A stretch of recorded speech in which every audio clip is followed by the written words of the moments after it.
엄마의 뇌출혈, 그리고 산산조각 난 우리 가족. 2024년 5월 늦은 저녁. 평소처럼 야근을 마치고 터덜터덜 집으로 향하고 있을 때였습니다. 낯선 번호로 전화가 걸려왔습니다. 받을까 말까 잠시 망설이다가 전화를 받았습니다.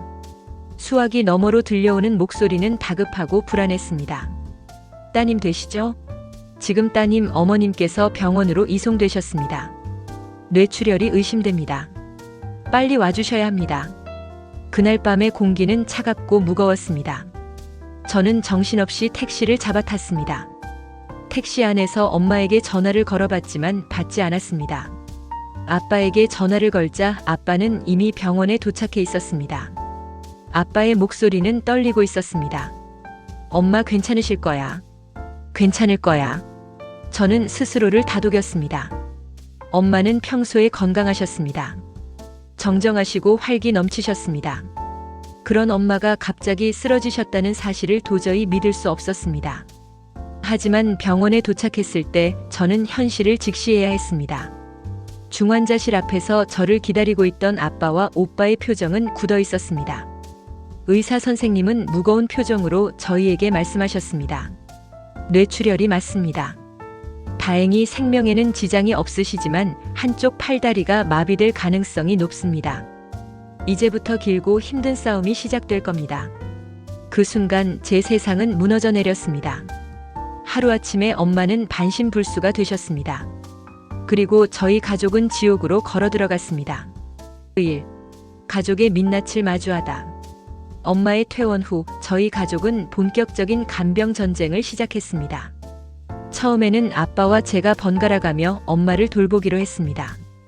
하지만 현실은 녹록지 않았습니다. 엄마는 혼자서 아무것도 할 수 없으셨습니다. 식사부터 화장실, 목욕까지 모든 것을 도와드려야 했습니다. 저는 직장을 다니면서 엄마를 간병하는 것이 너무 힘들었습니다. 매일 아침 출근 전에 엄마의 식사를 챙기고 퇴근 후에는 엄마의 재활 운동을 도와드려야 했습니다. 제 개인적인 시간은 사라졌습니다. 친구들과의 만남도 취미 생활도 모두 포기해야 했습니다. 아빠도 마찬가지였습니다. 평생을 가장으로 살아오셨던 아빠는 갑작스러운 간병 생활에 지쳐가셨습니다. 내가 평생 이렇게 살아야 하나? 라는 아빠의 한숨 섞인 말은 저의 가슴에 비수처럼 박혔습니다. 가족들은 서로를 이해하기보다는 서로에게 책임을 전가하기 시작했습니다. 나는 회사 일 때문에 바빠서 엄마를 돌보기 힘들어. 누나가 좀 더 신경 써줘. 그럼 직장 다니면서 간병하는 나는 안 힘든 줄 알아? 오빠는 엄마 아들 아니야? 오빠는 저에게 간병 책임을 밀었고 저는 그런 오빠가 원망스러웠습니다. 오빠와 저는 매일 싸웠습니다. 엄마를 앞에 두고도 싸웠습니다. 엄마는 그런 저희의 모습을 보며 슬픔에 잠겨 있었습니다. 저희의 다툼은 엄마의 죄책감을 더했습니다. 엄마의 눈빛은 점점 더 공허해졌습니다. 간병의 늦돈과 책임의 문제. 간병은 단순히 육체적인 문제뿐만 아니라 금전적인 문제이기도 했습니다. 병원비와 재활치료비, 그리고 간병인 비용까지. 엄마의 간병비는 저희 가족의 통장을 빠르게 바닥냈습니다. 아빠, 간병인 쓰면 안 돼? 내가 직장 다니면서 엄마 돌보는 건 한계가 있어. 간병인 비용이 한 달에 300만 원이야. 그 돈을 어떻게 감당해? 내 오빠 결혼 자금은 어떻게 하고? 아빠는 돈 걱정에 노심초사하셨습니다. 오빠는 자신의 결혼 자금에 손 뗄까봐 불안해했습니다. 저는 결국 다니던 직장을 그만두고 간병에만 전념하기로 했습니다. 하지만 그 결정은 저희 가족을 더 깊은 갈등의 늪으로 빠뜨렸습니다.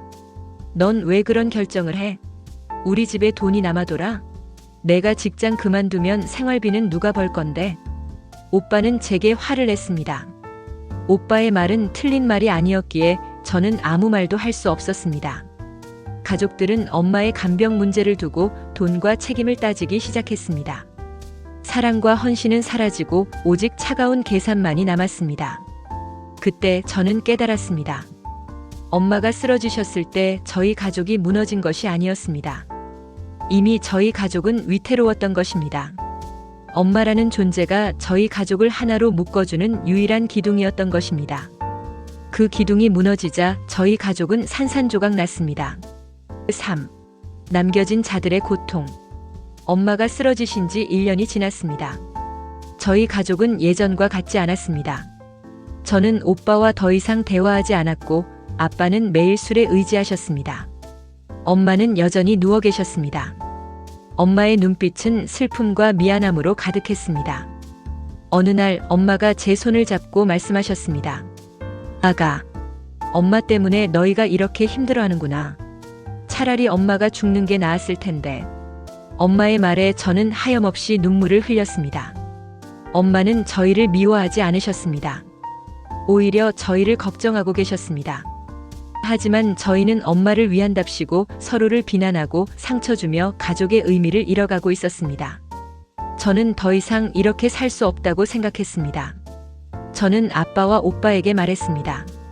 우리 더 이상 싸우지 말자. 엄마가 우리 때문에 더 힘들어 하시잖아.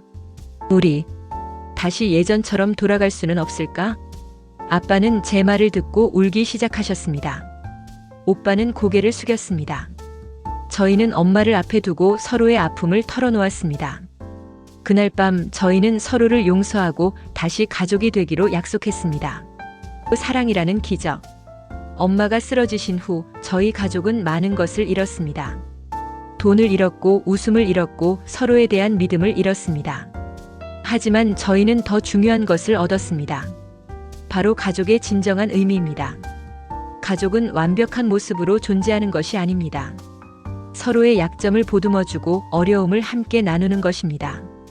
힘든 순간에 서로를 탓하는 대신 손을 잡고 함께 걸어가는 것입니다. 저는 이 경험을 통해 깨달았습니다. 건강은 건강할 때 지켜야 합니다. 가족의 역할은 특정 한 명의 희생으로 감당할 수 없습니다. 간병은 단순히 환자를 돌보는 행위가 아니라 가족 전체가 함께 짊어져야 하는 무게입니다. 만약 이 영상을 보고 계신 분들 중에 저와 비슷한 상황에 놓여 있다면 혼자 힘들어하지 마십시오. 가족들과 솔직하게 대화하고 서로의 짐을 함께 나누십시오. 여러분의 가족은 여러분이 생각하는 것보다 훨씬 더 강하고 소중한 존재입니다. 우리 엄마는 지금도 여전히 불편한 몸으로 사십니다. 하지만 저희 가족은 엄마 옆에서 함께 웃고 울며 삶을 살아갑니다. 엄마의 병은 저희 가족에게 아픔을 주었지만 동시에 저희 가족을 더욱 단단하게 만들었습니다. 이 영상이 누군가에게 작은 위로와 희망이 되기를 바랍니다. 전하고 싶은 메시지. 건강의 중요성. 젊은 나이에도 건강을 잃을 수 있다는 것을 기억하세요. 간병 문제의 현실. 간병은 한 개인의 희생이 아니라 가족 구성원 모두의 책임입니다. 가족 관계의 회복 위기를 통해 가족의 진정한 의미를 깨달을 수 있습니다. 이 영상이 도움이 되셨다면 좋아요와 구독, 그리고 알림 설정 부탁드립니다. 여러분의 이야기도 댓글로 나눠주세요. 함께 소통하고 위로하며 이겨냅시다.